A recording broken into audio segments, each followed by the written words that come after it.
வருகின்ற மார்ச் 3ஆம் தேதி 2026ஆம் ஆண்டின் முதல் முழு சந்திர கிரகணம் பௌர்ணமி திதி.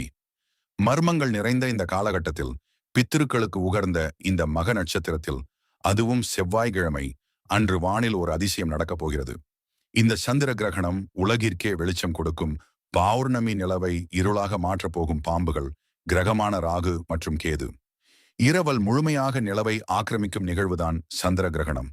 இந்த நேரத்தில் நிலவு இரத்த சிகப்பு நிறத்தில் காணப்படும். இந்த நேரத்தில் அனைத்து கோவில்களும் மூடப்படும். கர்ப்ப கிரகத்தில் இருக்கும் கடவுள்களின் சக்திகள் அனைத்தும் கட்டி போடப்படும். கருவில் இருக்கும் குழந்தை வரை பதிக்கும் நாள்தான் இந்த கிரக நாள். பூமியில் எதிர்மறை ஆற்றல்கள் அதிகம் இருக்கும் இந்த நேரத்துல. அதனால இந்த குறிப்பிட்ட 3 ராசிகள் கவனமாக இருக்க வேண்டும். இதுல உங்கள் ராசியும் இருந்தால் கமெண்டில் கூறி சேனலை சப்ஸ்கிரைப் லைக் செய்து உங்கள் நண்பர்களுக்கும் இந்த பயனுள்ள தகவலை ஷேர் செய்யுங்கள். ரிஷபம், கடகம் மற்றும் தனுசு ஆகிய ராசிகள் இந்த நாளில் கவனத்தோடு இருக்க வேண்டும். சந்திர கிரகண நேரத்தில் உணவு சாப்பிட வேண்டாம். வெளியில் செல்ல வேண்டும். வாகனங்களில் செல்லும் போது கவனத்தோடு இருங்கள்.